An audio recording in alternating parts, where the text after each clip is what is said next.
Okay, good morning my dear students. आज हम करेंगे miscellaneous exercise chapter 3। Let's start. Before starting the topic कुछ basics rules देखिए। I ये रहा 2/2 का मीन्स आइडेंटिटी मैट्रिक्स, इसके हम डिटरमिनेंट की वैल्यू निकालते हैं, आपको मिलेगी 1। तो हम आई मीन्स आइडेंटिटी मैट्रिक्स जिसके डिटरमिनेंट की वैल्यू 1 होती है, तो हम आई को समटाइम्स 1 एज ए 1 की तरह दिखता भी है आई है, तो आई का मतलब 1 समझिएगा आप, जस्ट कॉमिकल। तो अब 1 आई मीन्स 1 को तुम किसी भी नंबर से मल्टीप्लाई करोगे फर्क नहीं पड़ता ना। 1 मल्टीप्लाइड बाय 3 कितना आएगा? 3 आएगा। 1 मल्टीप्लाइड बाय 4 कितना आएगा? 4 आएगा। तो 1 से किसी भी नंबर को मल्टीप्लाई करो वही नंबर आता है। तो 1 से ए को मल्टीप्लाई करो ए रहेगा, 1 से बी को मल्टीप्लाई करो बी रहेगा, 1 से सी को मल्टीप्लाई करो सी रहेगा। 1 इंटू 1 1 ही रहेगा। अब ये तो मैंने ऐसे याद करने के लिए आपको बोल दिया। आई मीन्स आइडेंटिटी मैट्रिक्स जो 1 की तरह दिखता है उसकी डिटरमिनेंट के लिए 1 होती है। तो 1 से आप किसी भी नंबर को मल्टीप्लाई करो वो नंबर रहता है। अब प्रैक्टिकली भी करके देखो आप। मैंने एक आई लिया, ये रहा आई, और एक कोई मैट्रिक्स लिया ए, इन दोनों को मल्टीप्लाई किया तो मेरे पास रिपीट हो गया ये वाला मैट्रिक्स ए। तो आप याद रखिएगा 1 से जिस किसी भी नंबर को आप मल्टीप्लाई करते हो वही नंबर जनरेट होता है। तो चलिए स्टार्ट करते हैं। आप टॉपिक देखिएगा।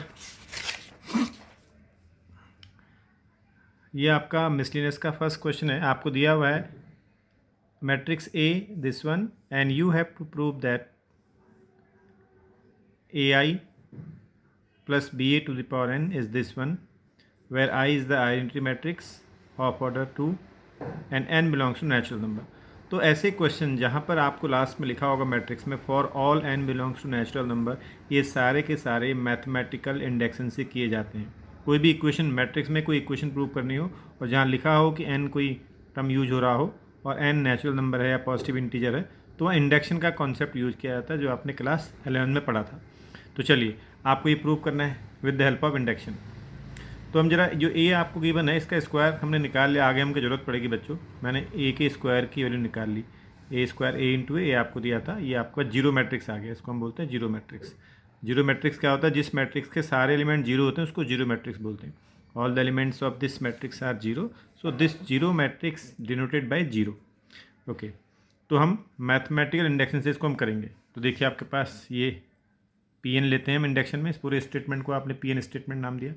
तो सबसे पहले हम क्या करते हैं, एन बराबर 1 रख के देखते हैं। तो पूरी इक्वेशन में एन के प्लस 1 पुट कर दीजिए आप। एन एन एन एन, जहाँ भी एन था वो 1 पुट कर दिया आपने, तो आपको मिलेगा ए आई प्लस बी ए बराबर ए आई प्लस बी ए। ध्यान रखना बच्चों, जो ये स्मॉल लेटर्स हैं वो स्केलर को डिनोट कर रहे हैं और कैपिटल लेटर्स जो हैं वो मैट्रिक्स को डिनोट कर रहे होंगे। यहाँ पर जो ए है स्मॉल है, ये एक स्केलर क्वांटिटी है, ये बी एक स्केलर क्वांटिटी है। बाकी आई और ए जो है ये दोनों मैट्रिक्स को डिनोट कर रहे होंगे पूरे उसमें, आप देखिएगा। बाकी क्योंकि मैट्रिक्स को हम जनरली कैपिटल लेटर से डिनोट करते हैं। तो एन 1 यहाँ लगाया आपने, एन के प्लस में 1 यूज कर लिया, यहाँ पर 1 यूज किया। देखिए ए की पावर 1 आई, एन हो गया 1, 1 माइनस 1, तो ये ए आई, ए की पावर 0 1 हो जाएगा, बी ए रह गया।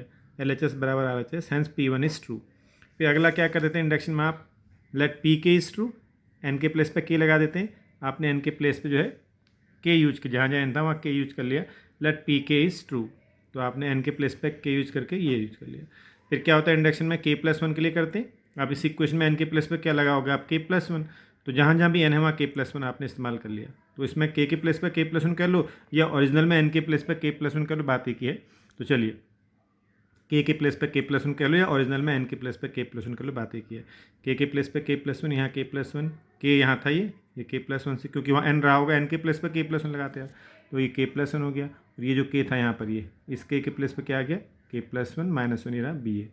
अब इसको सॉल्व करोगे आप, देखो ए टू द पावर के प्लस 1 आई, और यहाँ देखो 1 से 1 कैंसिल हो गया, ए टू द पावर के बचा, बी ए हो गया।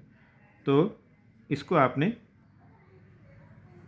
एन बराबर के प्लस 1 के लिए एक क्वेश्चन हमारे पास आ गई है। तो हम क्या करते हैं, इसमें एल एच एस को सॉल्व करते हैं। फिर ये रहा आपका एल एच एस को सॉल्व करेंगे, इसके बराबर आ जाएगा तो प्रूफ हो जाएगा। चलिए एल एच एस ले लिया हमने, एल एच एस लिया, इसको तोड़ लिया। पावर के प्लस 1 थी, उसको के, और जैसे आप जानते हो कि एक्स की पावर के प्लस 1 कहीं पर लिखा हुआ है, तो इसको आप लिख सकते हो एक्स टू द पावर के इंटू एक्स लिख सकते हो ना। वही काम किया, ये जो के प्लस 1 पावर को ब्रेक कर लिया मैंने, के में और 1 में, इस तरह ब्रेक कर लिया। अब इसकी वैल्यू यूज कर लीजिए, पी के आपने यूजिंग फर्स्ट पी के आपने ट्रू कहा था, देखिए कहाँ लिखा है आपने, पी के आपके पास ये रहा, ये a I plus B A to the power के लिए है, ये आपने यहाँ पे यूज कर ली यहाँ पर, और ये आपका ये रहा। अब इनको आपने मल्टीप्लाई करना है। एक बार ए टू द पावर के आई से इस पूरे मल्टीप्लाई करोगे, प्लस इस पूरे से ए आई प्लस बी में मल्टीप्लाई करो, करिए। ए टू द पावर के यहाँ पे स्केलर ध्यान रखिएगा, ये बी भी आपका स्केलर है, सिर्फ ए और आई जो है वो मैट्रिक्स को डिनोट करे, बाकी सारे जो है वो स्केलर हैं स्मॉल में लिखे हुए हैं ये। तो ए टू द पावर के ऐसा इसमें मल्टीप्लाई करोगे, ए की पावर के और ए की पावर 1 मिलके ए की पावर के प्लस 1, आई इंटू आई कितना हो गया आई स्क्वायर। इससे आपने इसमें मल्टीप्लाई किया तो ए टू द पावर के आई बी ए, यहाँ मल्टीप्लाई करिए, यहाँ आपने मल्टीप्लाई कर दिया तो ए की पावर के माइनस 1 और ए की पावर 1 पावर ऐड हो जाएंगे आपके, मान के ये रहा, बी और ए ये रहा, आई ये रहा, इसकी मल्टीप्लाई आपने यहाँ कर दी। अब देखिए i square i 1, i means 1 square is 1, so ऐसे कह सकते हैं, वरना आई इंटू आई जो है वो आइडेंटिटी मैट्रिक्स से बनता है। ये रहा आपका, ये देखिए अब ये इंपॉर्टेंट पॉइंट पे ये आया, देखिए ये आई ए, अभी आपने पढ़ा था ना, बी तो ध्यान रखना स्केलर क्वांटिटी है, वो मैं मैट्रिक्स की बात कर रहा हूँ, जो मैट्रिक्स में है, क्योंकि आई भी मैट्रिक्स है और ए भी मैट्रिक्स है। तो आई और ए का मल्टीप्लाई करोगे क्या आएगा, ए आ जाएगा। बाकी ए टू द पावर के और बी स्केलर नंबर थे, आपका ये रहे। आई और ए की मैंने आपको भी स्टार्टिंग में प्रूव करके दिखाया था, आई मैट्रिक्स और ए मैट्रिक्स का प्रोडक्ट आई ए के बराबर ही आता है। अब यहाँ पे आ जाइए आप, ये -1 +1 कैंसिल हो गए, के ए की पावर के, और ये देखिए ए आई है यहाँ पर भी, बी तो कांस्टेंट है, ये ए आई मिलकर क्या बन गया, ए बन गया। और यहाँ जब मल्टीप्लाई किया था ए स्क्वायर आया था यहाँ पर, ये जब आपने यहाँ ए से मल्टीप्लाई किया ए स्क्वायर, बाकी सारे टर्म लिख दिया आपने। अब ए स्क्वायर क्योंकि जीरो मैंने इसलिए स्टार्टिंग में प्रूव किया था बच्चों, ये ए स्क्वायर मैट्रिक्स जो है जीरो के बराबर, जीरो मैट्रिक्स के बराबर था, इसलिए ये टर्म तो मेरा हो गया ख़त्म। अब देखिए ए टू द पावर के +1 आई, ये रहा, यहाँ मत करना बच्चों आई, क्योंकि ये मैट्रिक्स नहीं है, स्केलर नंबर है आपका ये। चलिए यहाँ देखिए इन दोनों में क्या कॉमन है आप देखिएगा, ये पूरा कॉमन आ रहा है, ए टू द पावर के बी ए यहाँ भी है और ए टू द पावर के बी ए यहाँ भी है, ये पूरा कॉमन आ गया, क्या बच गया के +1। ये आपका RHS में देख सकते हैं आप, ये रहा सेम आपका RHS में है। तो LHS बराबर RHS, therefore it is true for all n belongs to natural number. Question number 2, आपको ए मैट्रिक्स गिवन है, प्रूव करना है, prove that A to the power n is this for all n belongs to natural number. तो जहाँ भी matrix equation में ऐसा कहा होगा प्रूव करो for all n belongs to natural number, आपको मैथमेटिकल इंडेक्शन से करना है। तो ये Pn स्टेटमेंट ये हो गया तुम्हारे पास, this is the given statement Pn। एक बार इनके +1 लगा दो आप, यहाँ 1 और पूरे जहाँ जहाँ भी n लगाया हुआ 1 लगा दिया आपने, तो ये सब 3 की पावर 0 1 बन जाएगा, एक ये लगा दिया, यहाँ 1 ए की पावर 1 बराबर, यहाँ इनके प्लस में तो ये 3 की पावर 0 1, तो ए कितना था मेरे पास, ये दिया हुआ आपके पास, तो ये P1 क्या आ गया, ट्रू आ गया। Late P K is true, n के प्लस पे के लगा दिया, ये पी के, तो इसको आपने कंसिडर कर लिया। एन बराबर क्या रखा आपने, के +1, आपने आप पूरे में जहाँ जहाँ भी के है वहाँ के +1 लगा दिया, के +1 लगाया तो आपके पास ए टू द पावर के +1 ये आ गया। अब आपको क्या करना होता है, LHS लेना होता है के +1 लगाने के बाद, ये ले लीजिए LHS आप, ये ले लिया LHS, इसको तोड़ दिया आपने, ए की पावर के इंटू ए, और ए की पावर के आपने अभी कंसिडर कर रखा है इक्वेशन 1, तो ए की पावर के लिए आ गई इंटू ए के लिए आ गई, दोनों को मल्टीप्लाई कर लो, मल्टीप्लाई करना आप जानते हो, मल्टीप्लाई करने के बाद आपको मिल जाएगा RHS, जो आपको, तो ए की पावर के और ए को मल्टीप्लाई किया तो आपके पास जो RHS आपके पास था ये आ गया। Hence it is true for all n belongs to natural number. Question number 3, ये आपको दिया है, prove that A to the power n equal to this for all n belongs to positive integer. वही इंडेक्शन से आपको करना है, mathematical induction से करना है। ये Pn स्टेटमेंट आपके पास हो गया, तो इस Pn स्टेटमेंट में एक बार n के +1 लगाओ, आप यहाँ 1 लगाओ, यहाँ 1 लगाओ, यहाँ 1 लगाओ, तो देखिए यहाँ 1 लगा दिया आपने, तो ये आपका ये आपने कॉपी कर लिया, ये तो आपका P1 कितना आ गया, ट्रू आ गया। P के मान लो ट्रू है, तो एक बार n के प्लस पर आपने k लगा दिया, तो P के आपका ट्रू, इसको आपने ट्रू मान लिया। अब क्या यूज करते हैं आप, k +1, आप पूरे में LHS RHS में k के प्लस पे k +1 लगा दीजिए, ये आ गया। उसके बाद LHS को ले लेते हैं आप, ये आपका a के +1 आ गया, आपने LHS ले लिया। LHS क्या है आपके पास, a की पावर k +1, इसको तोड़ दो आप a की पावर k इंटू a में, इसको आपने तोड़ दिया a की पावर k इंटू a में, और a की पावर k आपने लेट कर रखा है ट्रू, वो लिख दिया यहाँ पर, a आपको दिया हुआ है वो लिख दिया, दोनों को मल्टीप्लाई कर दो, मल्टीप्लाई करना आप जानते हैं, तो आपको मिल जाएगा RHS, यानी ये रहा आपका LHS बराबर RHS, hence it is true for all n belong positive integers. Now see the question number 4. If A and B are symmetric matrices, prove that AB minus BA is skew symmetric matrix. तो ए और B आपको symmetric matrix दिए हैं. इसका मतलब अगर ए symmetric matrix है तो ए ट्रांसपोज बराबर ए, बी भी सिमेट्रिक मैट्रिक्स है तो बी ट्रांसपोज बराबर बी. ये गिवन है आपको. तो आपसे कह रहा है कि ए बी माइनस बी ए कैसा मैट्रिक्स होगा, प्रूव करो. तो किसी भी मैट्रिक को सिमेट्रिक या स्क्यू सिमेट्रिक निकालने के लिए उसका ट्रांसपोज करते हैं. तो ए बी माइनस बी ए का ट्रांसपोज किया तो ये वाली प्रॉपर्टी का इस्तेमाल कर लिया आपने बच्चों, जो आपने पहले पढ़ ली हैं. ए प्लस बी ट्रांसपोज क्या होता है, A transpose plus B transpose, और ए माइनस बी ट्रांसपोज होता है A transpose minus B transpose. तो ट्रांसपोज निकाला. अब ये समझ लो ए ये है पूरा, ये बी है, तो इसका ट्रांसपोज माइनस इसका ट्रांसपोज. अब इनटू में क्या होता है बच्चों, इनटू में ट्रांसपोज रिवर्स हो जाता है, बी टी और ए टी, यहाँ भी रिवर्स हो गया. अब देखो बी ट्रांसपोज बी रख लिया, ए ट्रांसपोज ए रख लिया, गिवन था आपको ए ट्रांसपोज के प्लस ए और बी ट्रांसपोज के बी. तो आपने देखा इसमें से माइनस कॉमन ले लिया जाए, B A minus A B में से, तो माइनस बाहर कॉमन आ जाएगा, A B minus B A बचेगा. तो किसी भी मैट्रिक्स का ट्रांसपोज करने पर नेगेटिव टाइम्स रिपीट हो रहा है तो क्या हो गया, skew symmetric matrix. So A B minus B A is skew symmetric matrix. Question number 5. Show that the matrix B dash A B is symmetric और skew symmetric according to A is symmetric और skew symmetric. कह रहा है ये वाला matrix depend कर रहा है, ये वाला ए पर डिपेंड कर रहा है, ये अकॉर्डिंग टू ए. कह रहा है ये वाला मैट्रिक्स जो है ए अगर सिमेट्रिक है तो ये सिमेट्रिक बनेगा. कह रहा है अगर ए स्क्यू सिमेट्रिक है तो ये स्क्यू सिमेट्रिक होगा, ऐसा प्रूव करो. कह रहा है चलिए स्टार्ट करते हैं. तो अकॉर्डिंग टू ए सिमेट्रिक, तो मान लो ए मेरा सिमेट्रिक है तो मैं इसको प्रूव करूँगा बच्चों, ये भी सिमेट्रिक आना चाहिए, है ना. चलिए तो ए सिमेट्रिक, तो ए अगर सिमेट्रिक है बच्चों तो ए ट्रांसपोज कितना हो जाएगा, ए हो जाएगा. चलिए अब आपको तो इसकी वैल्यू निकालनी है, ये कैसा होगा, सिमेट्रिक होगा, प्रूव करना है. तो इसका ट्रांसपोज निकाला आपने. तो इसका ट्रांसपोज आप जानते हैं बच्चों, ट्रांसपोज में जो मल्टीप्लाई वाली प्रॉपर्टी ये आपने पढ़ रखा है, ए बी मल्टीप्लाई में अगर ट्रांसपोज किस तरह से ओपन होता है, रिवर्स होकर ओपन होता है. B transpose A transpose, multiply में रिवर्स होकर बाहर निकलता है. अब मल्टीप्लाई में बच्चों आपके पास दिक्कत ये है कि किसका पेयर बनाओ. चलिए मैं पहले इनका पेयर बना रहा हूँ, आप इनका पेयर ही बना सकते हो, किन्हीं दो का एक पेयर कर लो आप. तो ये फर्स्ट हो गया, सेकेंड हो गया, तो रिवर्स हो जाएगा, ये आगे आ जाएगा ट्रांसपोज के साथ, ये पीछे चला जाएगा ट्रांसपोज के साथ. अब फिर अगेन प्रोडक्ट में ट्रांसपोज है, फिर रिवर्स हो जाएगा बी ट्रांसपोज ए ट्रांसपोज, और डबल ट्रांसपोज में आपका ये हट जाता है, बी बच गया. अब देखिए क्वेश्चन में आपको कहा था ए ट्रांसपोज बराबर ये आपको गिवन था, तो ए ट्रांसपोज के बदले क्या लगा दिया, ए बी लगा दिया. तो बी टी ए बी वही रिपीट हो गया. तो बी टी ए बी का ट्रांसपोज किया तो वापस बी टी ए बी आ गया. तो इसका मतलब किसी एक्स मैट्रिक्स का ट्रांसपोज करने पर एक्स अगर रिपीट होता है तो एक्स क्या होता है, सिमेट्रिक. तो इस वाले का जब आपने ट्रांसपोज किया तो वही मैट्रिक्स रिपीट हो गया, तो आप बोलोगे कैसा है, सिमेट्रिक. अब क्वेश्चन आपके माइंड में आ रहा होगा साहब पेयर मैंने इनका क्यों बनाया. मान लो आप इन दोनों की पेयरिंग कर लेते, ये देखिए कोई भी कर सकते हैं, और करके कर दिया मैंने, आप चाहे इसको करें पेयरिंग में चाहे इसको करें. चलिए अब मैंने पेयरिंग में इसको ले लिया, फिर वही बात, ये आपका फर्स्ट हो गया, ये आपका सेकेंड हो गया. तो मल्टीप्लाई में ट्रांसपोज कैसे ओपन होता है, रिवर्स होके, बी पहले आएगा ये बाद में आएगा. तो बी का भी ट्रांसपोज इसका भी ट्रांसपोज. चलिए अब B transpose as it is रहा. फिर देखिए दो मैट्रिक्स मल्टीप्लाई में है तो मल्टीप्लाई में ट्रांसपोज रिवर्स होकर बाहर निकलता है, ए का ट्रांसपोज होगा और बी टी का ट्रांसपोज होगा. तो बी टी का ट्रांसपोज सेम हो जाएगा बी. अब देखिए ए टी का अगले स्टेप में ए टी का ट्रांसपोज क्या रख दिया मैंने, ए रख दिया, तो वापस वही आ गया सेम. सो अगर ए सिमेट्रिक था बच्चों तो ये सिमेट्रिक ही आया. अब मैं अगर ए को स्क्यू सिमेट्रिक मानना हूँ तो ये भी स्क्यू सिमेट्रिक आना चाहिए, ऐसा ही आपको बोला था.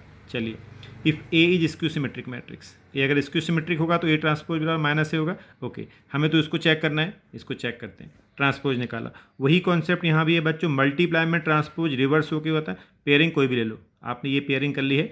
तो चलिए मल्टीप्लाई में ट्रांसपोज रिवर्स ऑर्डर में ओपन होता है, तो ए बी पहले आ जाएगा, इसका ट्रांसपोज और बी ट्रांसपोज का ट्रांसपोज. तो ये डबल ट्रांसपोज में बी आ गया. अब यहाँ देखो ए बी ट्रांसपोज है, ये भी दोबारा खोलोगे तो रिवर्स ऑर्डर में ओपन होगा, बी का ट्रांसपोज ए का ट्रांसपोज. अब ए का ट्रांसपोज किसके बराबर तुम्हें दिया है, माइनस ए के बराबर दिया हुआ है. तो मैट्रिक्स में माइनस से मल्टीप्लाई करना है, आप माइनस को आगे ले सकते हो बच्चों, माइनस आगे आ गया. तो B T A B negative times B T A B आ रहा है, तो इसका मतलब बी टी ए बी कैसा है, स्क्यू सिमेट्रिक मैट्रिक्स है. तो ये प्रूफ हो गया कि ये जो मैट्रिक्स है ये डिपेंड कर रहा है ए पर. अगर ए सिमेट्रिक है तो ये भी सिमेट्रिक आ रहा है, ए अगर स्क्यू सिमेट्रिक है तो ये भी कैसा आ रहा है, स्क्यू सिमेट्रिक आ रहा है. Hence proved. Now see the question number 6.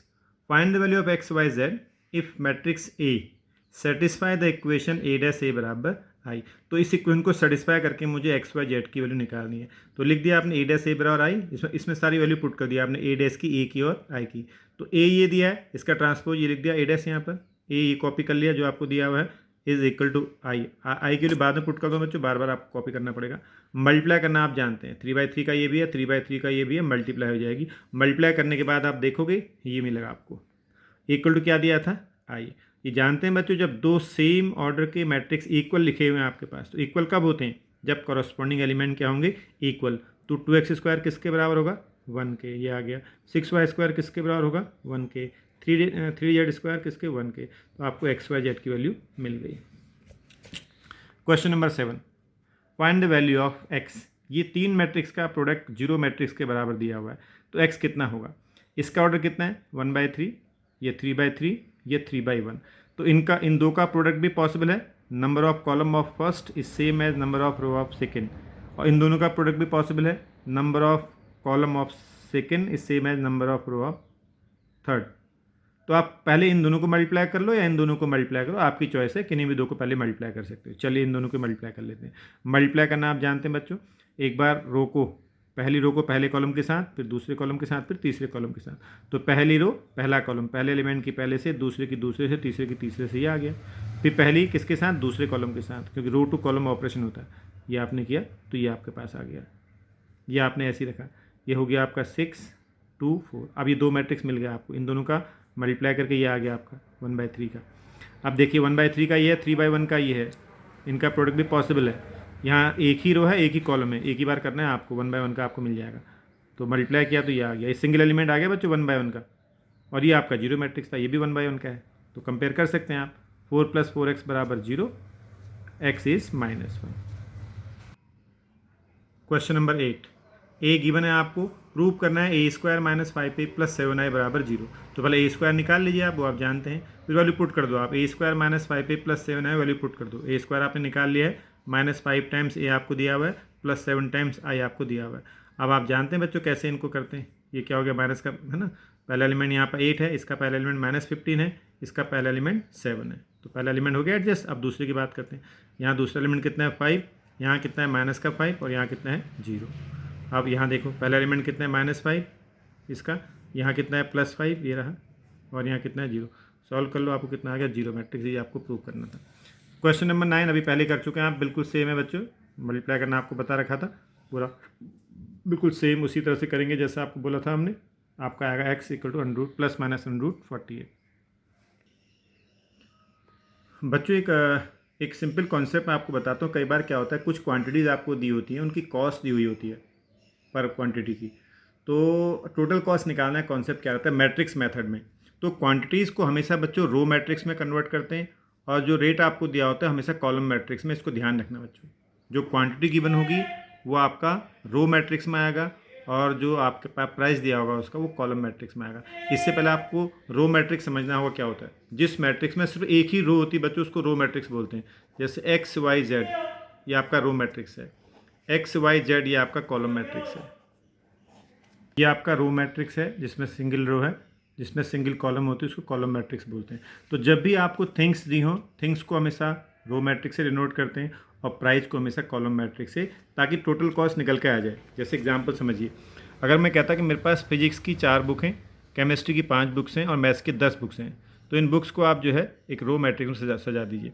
फिर आपसे कहा होता कॉस्ट, एक फिजिक्स की एक बुक की कीमत 50 रुपये है, केमिस्ट्री की एक बुक की कॉस्ट 60 रुपीज़ है, और मैथ्स की एक बुक जो है 100 रुपीज़ की है। तो कॉस्ट को हमेशा हम कॉलम मैट्रिक्स से डिनोट करेंगे।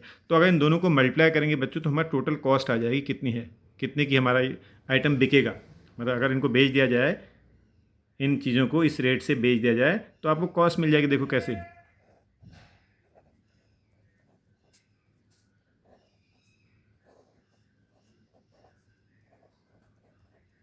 देखिए ये आपका क्या है, 1/3 का है ना, ये आपका 3/1 का है। तो प्रोडक्ट पॉसिबल 1/1 का आ जाएगा। तो फर्स्ट रो फर्स्ट कॉलम, 4 × 50 कितना हुआ,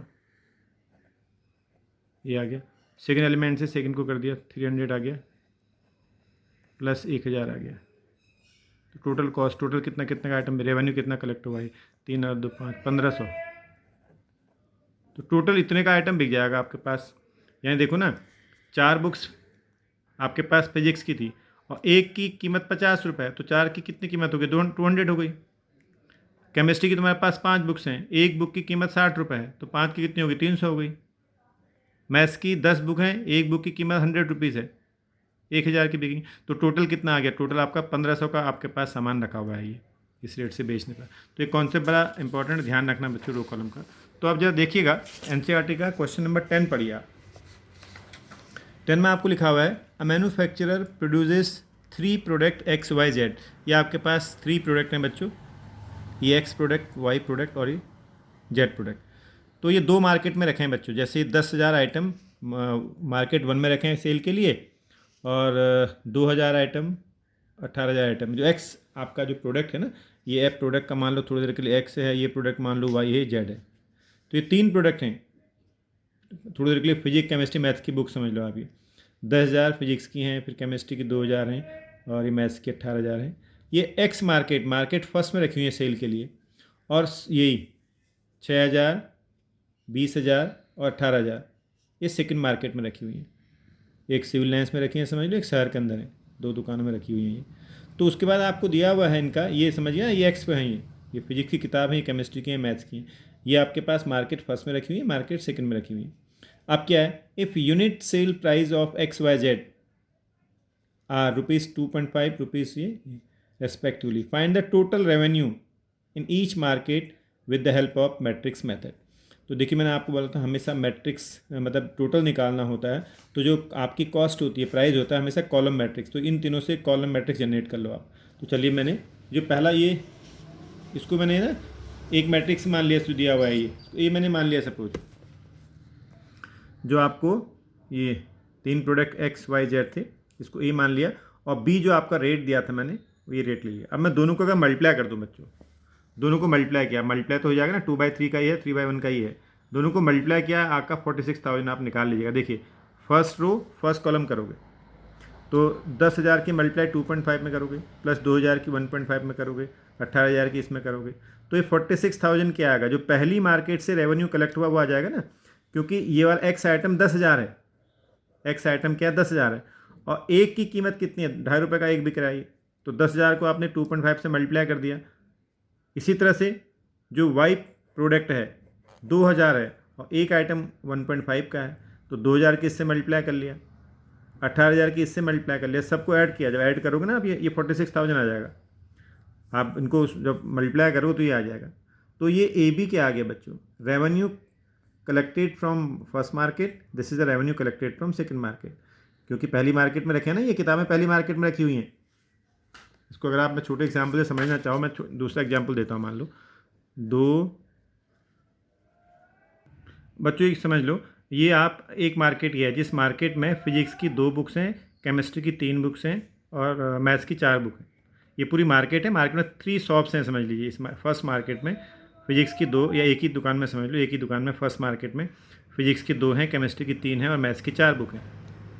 और दूसरी मार्केट में मैथ्स की 5, केमिस्ट्री की 2 और फिजिक्स केमिस्ट्री में दिया गया। अब जो आपको दिया हुआ है ये प्राइस दिया है बच्चों। एक मैथ्स की बुक 100 रुपये की है, केमिस्ट्री की एक बुक 200 रुपये की है, मैथ्स की एक बुक 300 रुपये की है। अब देखिए ये किस ऑर्डर का है, ये किस ऑर्डर का है? इनका प्रोडक्ट पॉसिबल है, क्योंकि ये 2/3 का है और ये 3/1 का है, आपका प्रोडक्ट पॉसिबल है। अब देखो जब तुमने 2 को 100 से मल्टीप्लाई किया, ये क्या चीज़ है बता सकते हैं ये क्या चीज़ है?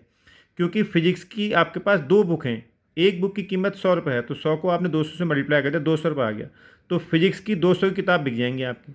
प्लस आप देखिए केमिस्ट्री की 3 बुक हैं, एक की कीमत 200 रुपये है, तो 3 2 जा 6, 600 में आपकी केमिस्ट्री किताब बिक जाएंगी फर्स्ट मार्केट से। मैथ्स की 4 बुक हैं, एक की कीमत 300 रुपये है, तो 1200 की ये बिक गया, ये हो जाएंगे आप। ऐसे ही आप देखो दूसरी मार्केट में फिजिक्स की 5 बुक हैं, एक की कीमत 100 रुपये है, 100 इससे मल्टीप्लाई किया, ये आ गया।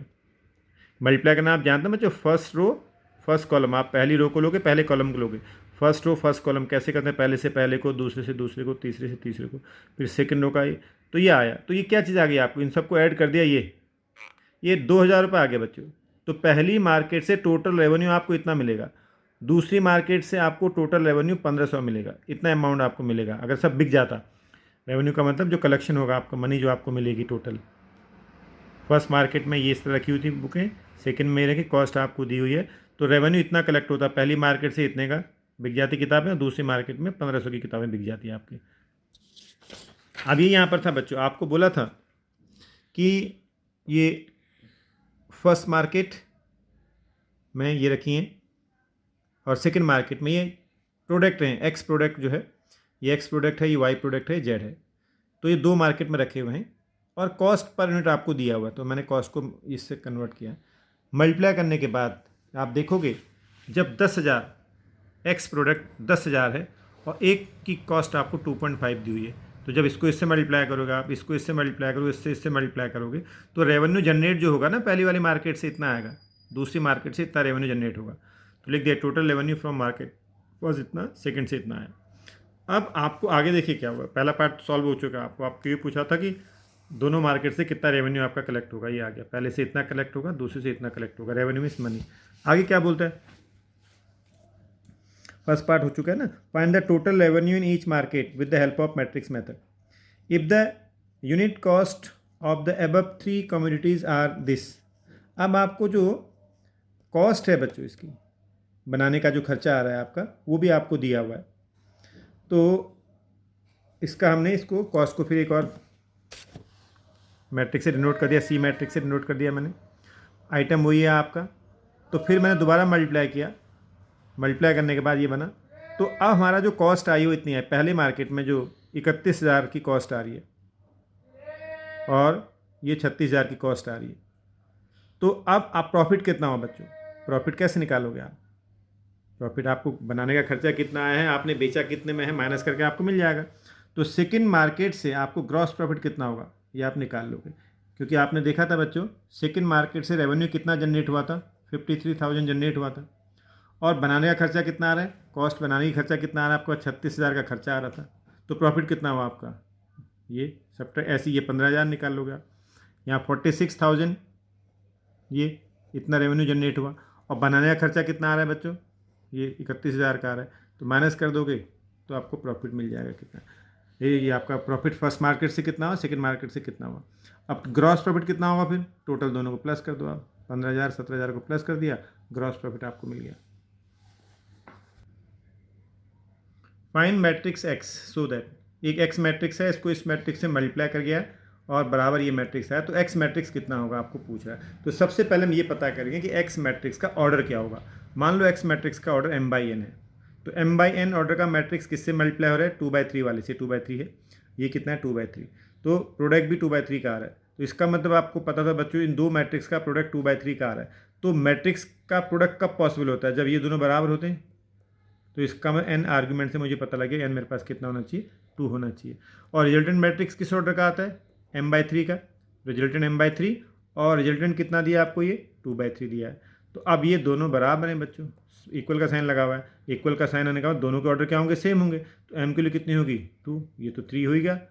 इक्वल होने का मतलब जब इक्वल का साइन लगाया तो इसका ना दोनों साइड आपके पास सेम ऑर्डर के मैट्रिक्स हैं। तो m यहाँ पर 2 है, m2 आ गया, ये आपको 3 दिया। ये आर्ग्यूमेंट से n मुझे पता लग गया 2, m भी पता लग गया 2, तो इसका मतलब x मैट्रिक्स है उसका ऑर्डर 2/2 का हो गया। तो 2/2 का आप कुछ भी ले लीजिए, ये ले लिया मैंने एक ABCD, यहाँ लगा दिया x मैट्रिक्स, मल्टीप्लाई कर दिया इस मैट्रिक्स से, बराबर ये दिया है। अब इन दोनों को मल्टीप्लाई कर लो, मल्टीप्लाई करके ये आ गया। अब दो मैट्रिक्स इक्वल कब होते हैं, जब कॉरस्पॉन्डिंग एलिमेंट इक्वल होते हैं। तो a+4b = -7, 2a+5b = -8, इसी इसको भी रख सकते हमें दो से काम चल जाएगा। c+4d = 2 और ये बराबर ये, तो इन दोनों को सॉल्व कर लो, a b मिल जाएंगे, इन दोनों को सॉल्व कर लो, c d मिल जाएंगे। आप चाहो तो इसको भी ले सकते थे, कोई भी दो ले लीजिए आप। तो इस तरह से आप ABCD के लिए फाइंड कर लोगे। क्वेश्चन नंबर 12 आपको गिवन है इफ़ AB = BA, ये गिवन है आपको, if AB = BA then prove that AB⁴n = B⁴NA by mathematical induction. और फर्दर उसके बाद फिर ये भी प्रूव करना है। तो चलिए पहले वाले पार्ट को प्रूव करते हैं कि कह रहा है अगर AB BA के बराबर है तो प्रूव करो कि ये जो है ये होगा इंडक्शन से। तो स्टेटमेंट को Pn मान लिया मैंने है, Pn बराबर ये स्टेटमेंट ले लिया। तो इंडक्शन के 3 स्टेप, एक बार n+1 लगाओ, दोनों जगह मैंने n+1 लगा दिया। P1 = AB = BA, तो AB = BA आपको दिया हुआ है बच्चों ये, तो P1 ट्रू हो गया। लेट Pk इज़ ट्रू, अब एक बार आपने n के प्लेस पे k लगा दिया, ये आपने कंसिडर कर लिया। आप फिर k+1 यूज करो दोनों साइड में, k+1 यूज कर लिया। उसके बाद k+1 यूज करने पे बच्चों एक साइड को ले लेते हैं हम, ये हमने एक साइड ले ली। इसको ब्रेक कर लिया बी की पावर के प्लस उनको बी की पावर के इंटू बी, और यूजिंग फर्स्ट आपने जो लिख रखा है उसको यूज कर लीजिए। फर्स्ट में आपने देखोगे क्या यूज कर रखा है आपने, आपके पास A B to the power के बराबर बी टू द पावर के ए। तो हमने ये A B to the power K की वैल्यू जो मेरे पास फर्स्ट में आपने यूज कर रही कि बी की पावर के ए, यहाँ यूज कर लीजिए बी की पावर ये बी की, तो ये ए बी की पावर के ये किसके बराबर है मेरे पास, बी की पावर के ए के बराबर है ये। तो यहाँ लगा दिया मैंने, तो ये ए बी की पावर के मेरे पास कितना था बच्चों, बी की पावर के ए था ना, तो ये लगा इसके प्लेस में लगा दिया बी की पावर के लगा दिया, इसके प्लेस में लगा दिया, बी आपके पास ये रहा। अब देखो क्योंकि आपको ए बी बराबर बी स्टार्टिंग में दिया था, इस ए बी के प्लेस पे बी यूज़ कर लिया, गिवन था आपको ये। अब ये बी की पावर के और बी की पावर 1 मिलके बी की पावर के प्लस 1 बन गए इंटू ए, ये आपका आर एच एस में था। तो एल एच एस बराबर क्या आ गया, R H S. Hence it is true for all N belongs to natural number. कह रहा है further prove that A B to the power N बराबर A to the power N B to the power N. अब ये prove करना है। अब आपके पास दो स्टेटमेंट हो गए, देखो एक तो ए बी बराबर बी ए दिया हुआ था, अब आप ये भी आपको दिया हुआ है, कह रहा है फर्दर देन ये प्रूव करना था आपको। तो अब दो स्टेटमेंट हो गया आपका गिवन। चलिए इसको आपने पी एन मान लिया, एन बराबर 1 के लिए आपने देखा बच्चों ए बी बराबर बी आ जाएगा, P one true, let P K is true, n के प्लस पे के लगा दो, ये आ गया। अब एन बराबर के प्लस 1 लगाना है आपको, के प्लस 1 लगा दिया दोनों साइड में। अब आपने एल एच एस को ले लिया, ठीक। अब इसको तोड़ दिया, ए बी की पावर के और ए बी की पावर 1। अब यूजिंग फर्स्ट को आप इस्तेमाल करने जा रहे हैं बच्चों। तो ए बी की पावर के आपने क्या लेट कर रखा है देख लीजिए, ए की पावर के बी की पावर के, ये लगा दिया आपने, ए बी ये रहा आपके पास। अब देखिए ये आपके पास ये बी की पावर के ए, ये आपने कहा ना एक और स्टेटमेंट आपके पास आ गया, ये जो स्टार्टिंग में था बी की पावर के किसके बराबर, ए बी की पावर के बराबर है, तो यहाँ लगा दिया ए बी की पावर के। तो ए की पावर के और ए की पावर 1 मिलकर ए की पावर के प्लस 1, और ये हो गया बी की पावर के प्लस 1 बराबर कितना आ गया, R H S. Hence proved. 13 question, A बराबर तुम्हें दिया हुआ है, ए ये दिया हुआ है, और ए स्क्वायर बराबर आपको दिया हुआ है आई, ऑप्शन दिया हुआ है इसमें जो है ना क्या होगा। तो अगर ए स्क्वायर बराबर आई होगा तो अल्फा बीटा गामा में क्या रिलेशन होगा आपको प्रूव करना था बच्चों। तो ए स्क्वायर निकाल लिया पहले आपने, ए स्क्वायर कितना होता है, ए इंटू ए, मल्टीप्लाई कर लिया आपने। मल्टीप्लाई करने के बाद ए स्क्वायर बराबर आई दिया हुआ है, ए स्क्वायर के लिए आ गई, आई कितना होता है ये आता है। कंपेयर कर लिया आपने, फर्स्ट में ये रख दिया, इन दोनों को यहाँ ले आया मैं, ये आ गया। तो ऑप्शन सी आपका करेक्ट हो गया। Question number 14, it is given that, आपसे कह रहा है कि आपके पास एक ऐसा मैट्रिक्स है जो सिमेट्रिक भी है और इसकी सिमेट्रिक भी है, तो फिर एक ऐसा होगा, कह रहा है एक ऐसा ऑप्शन में दिए में बच्चों पार्ट इसके, कह रहा है अगर कोई मैट्रिक्स एक ही टाइम में वो सिमेट्रिक को भी सेटिस्फाई कर रहा है और इसकी सिमेट्रिक को भी सेटिस्फाई कर रहा है, तो फिर एक किस तरह का मैट्रिक्स है आपसे पूछा है। तो गिवन क्या था, ए टी बराबर ए एंड ए टी बराबर माइनस है, क्योंकि कह रहा है ए सिमेट्रिक भी है और इसकी सिमेट्रिक भी है। तो इन दोनों की हेल्प से, तो इन दोनों से क्या हो गया, ए बराबर माइनस से हो गया, कंपेयर कर लिया मैंने, तो 2a बराबर 0, ए कितना आ गया 0। तो इसका मतलब एक ऐसा मैट्रिक्स हो गया, जीरो मैट्रिक्स हो गया। Hence prove. अगला दिया है इफ ए स्क्वायर बराबर A then I plus A to the power 3 minus 7a is, इसके लिए कितनी होगी आपसे पूछा है। तो ए प्लस बी का होल क्यूब लगाया बच्चों, A cube plus B cube plus 3ab A plus B, ये लगा दिया। तो आई क्यूब तो आई हो गया 1, आई इंटू आई होता है, फिर कितने बार आई को कितने बार मल्टीप्लाई करो आइडेंटिटी मैट्रिक्स को, आई रहेगा। अब देखो ए क्यूब बना, ए स्क्वायर को ब्रेक का मैंने ब्रेक कर दिया ए स्क्वायर इंटू ए में, क्योंकि मुझे ए स्क्वायर ए गिवन था बच्चों, इसलिए ए क्यूब को फिर तोड़ दिया मैंने ए स्क्वायर इंटू ए में। अब यहाँ देखो मैंने अभी आपको बताया था आई इंटू ए, ये प्रॉपर्टी है बच्चों, 1 से आप किसी भी मैट्रिक्स को मल्टीप्लाई करो, 1 मीन्स आइडेंटिटी मैट्रिक्स को बोल रहा हूँ मैं। तो ये हो गया ए के बराबर आपके पास 3, ये रहा आई प्लस ए माइनस 7a। अगले स्टेप में क्या किया, ए स्क्वायर को फिर ए के बराबर रख दिया, ए इंटू ए ये रहा। अब देखो मल्टीप्लाई करो, 3a की आई में कर दिया 3i हो गया, 3a की ए में कर दिया 3a स्क्वायर हो गया, माइनस 7a ऐसे चल रहा है। ए इंटू ए कितना हो गया, ए स्क्वायर। अब ये ए इंटू आई अगेन कितना हो गया, ए, ओके, ए स्क्वायर को फिर ए रख दिया क्योंकि दिया था, आप 3a बन गया, माइनस 7a ये रहा। अगले स्टेप में ए स्क्वायर को फिर ए लगा लिया, ये अब सबको सॉल्व कर लो, कितना आ गया, आई आ गया। ऑप्शन सी आपका करेक्ट है। इस तरह से बच्चों जिस क्वेश्चन में आपको प्रॉब्लम होगी तो जूम क्लास जो भी लूँगा आपकी, उसमें आप पूछ सकते हैं, या वरना ये मेरे इस नंबर पर 8077843350 पर किसी भी टाइम पे आप कांटेक्ट कर सकते हैं, वरना जूम क्लास में जो भी डाउट होगा आप पूछ सकते हैं। Thank you very much.